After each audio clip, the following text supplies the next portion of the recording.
Ini adalah sebuah elevator. Dan seorang tunanetra ingin memasukinya. Di saat pintu elevator terbuka, di dalamnya kosong. Anjing terus menggonggong. Tapi ia mengira anjingnya hanya nakal.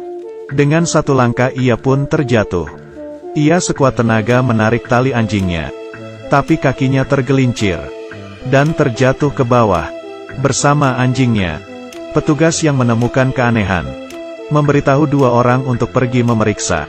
Mereka tiba di tempat kejadian. Dan melihat pintu elevator terbuka. Di dalamnya tidak ada tempat. Setelah melihat ke dalam. Melihat yang terjatuh tadi.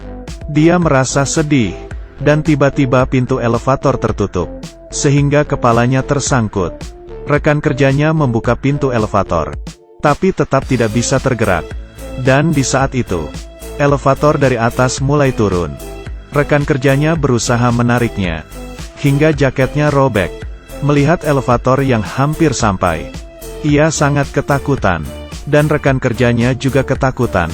Ia pun juga meninggal. Hal ini menarik perhatian para media. Karena sehari sebelumnya, sekelompok ibu hamil memasuki elevator. Di saat mereka mengobrol, tiba-tiba elevator turun ke bawah dengan kecepatan tinggi. Mereka merasakan keanehan. Tiba-tiba elevator berhenti. Mereka semua ketakutan. Dan menghubungi para petugas. Kemudian ponsel mereka juga tidak ada sinyal. Di dalam elevator sangatlah panas. Ada orang yang sudah hampir gila. Petugas yang menerima informasi itu memanggil tukang untuk memperbaikinya. Dan mematikan listrik elevator. Lalu membukanya dengan kunci. Tapi kenapa tetap tidak bisa membukanya? Di saat petugas ingin membuka pintu elevator. Tiba-tiba elevatornya mulai jalan lagi. Dan berhasil sampai di lantai 1. Tapi hal ini sangat menganehkan. Perusahaan elevator menyuruh orang untuk memeriksa. Dan saat itu seorang yang bertanggung jawab atas bangunan itu datang. Lalu menyuruh mereka untuk mengatasinya dalam waktu sejam. Karena elevator ini adalah hal yang wajib untuk bangunannya. Tiap hari hampir 30.000 orang yang menaikinya. Setelah diperiksa, semuanya normal. Mereka melapor kembali kepada orang tersebut. Di saat elevator mulai beroperasi lagi. Tapi hal itu terjadi lagi. Di jalan raya, ada perlombaan sepatu roda. Mereka memasuki bawah tanah. Dan salah satunya ada yang tertabrak. Satunya lagi berhasil menghindar. Saat itu hal yang aneh terjadi. Setelah ia tertabrak, penyeka kaca mobil tiba-tiba bergerak. Dan pintu elevator di belakang terbuka. Ia pun tertarik ke dalam. Setelah menunggu pintu ditutup, semuanya kembali normal. Elevator naik ke lantai 86. Di saat pintu dibuka, orang itu terbang keluar dari dalam. Dan langsung jatuh ke bawah. Dan tepat jatuh di depan orang yang satunya tadi. Semua orang pun ketakutan.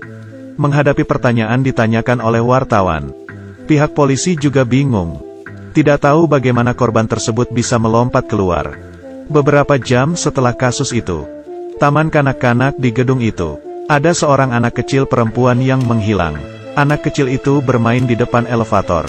Di saat pintu elevator terbuka, elevator itu naik ke atas dengan pintu terbuka. Ia penasaran dan melihat ke depan. Setelah terdengar suara teriakan, guru menghampirinya. Anak itu tidak kenapa-kenapa. Hanya bonekanya yang menjadi rusak. Untungnya ini tidak memakan korban. Di sisi lain, sang pria setelah melihat berita di TV, ia memeriksa data mengenai elevator itu di rumah. Dan di saat itu, seorang wartawan datang. Dia juga terus mewawancarai tentang hal tersebut. Ia mengeluarkan berbagai dokumen. Dan menunjukkan rekamannya. Dia menyadari sesuatu.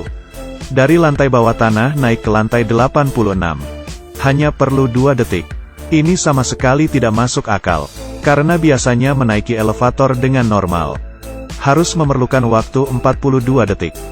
Jadi elevator ini pasti memiliki masalah. Mereka mencari atasan untuk menjelaskannya.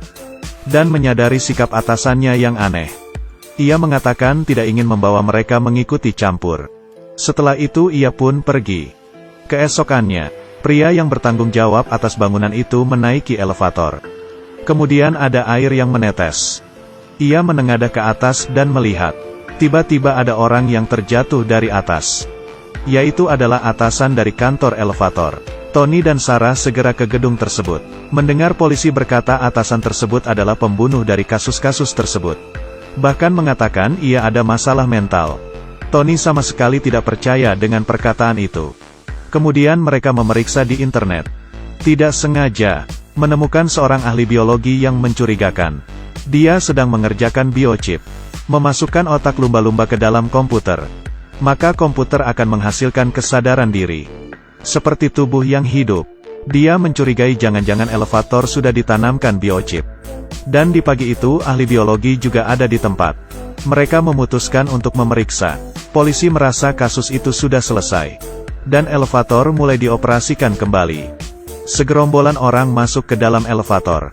Dan penuh dengan orang-orang. Ada orang yang menyadari ada lantai yang tidak berhenti. Dan elevator naik ke atas dengan cepat. Semakin lama semakin cepat. Semua orang sangat ketakutan. Tiba-tiba, alasnya elevator terbuka. Semuanya jatuh ke bawah. Dan elevator itu menerobos atap.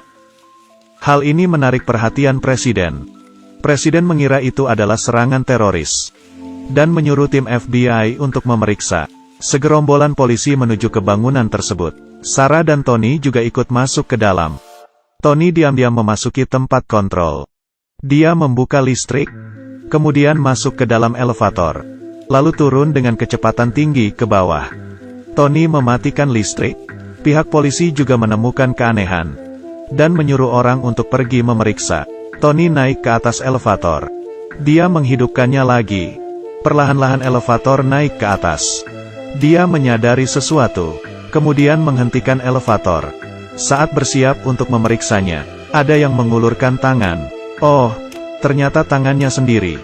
Dia menemukan sebuah cairan yang menetes dari atas, kemudian mencari asalnya. Setelah sekuat tenaga membukanya, ternyata di dalam ada jantung. Kelihatannya tebakannya tidak salah.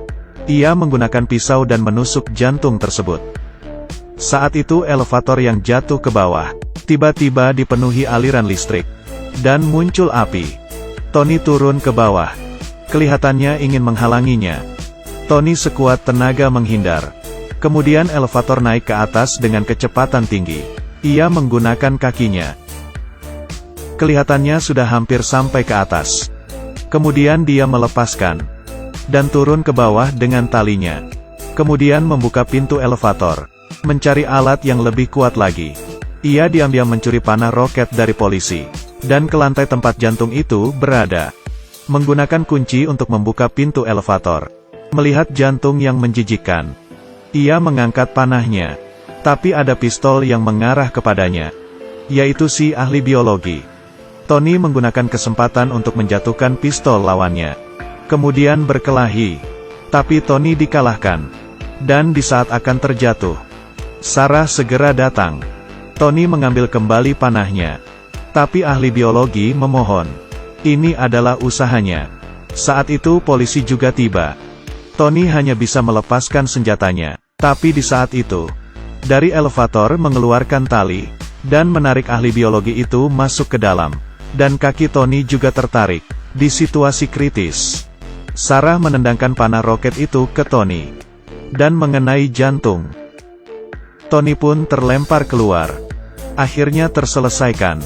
Melewati hal ini, Tony pun bersama dengan Sarah melewati kehidupan yang bahagia. Film ini berakhir sampai di sini. Harus dikatakan bahwa sutradara memiliki otak yang besar.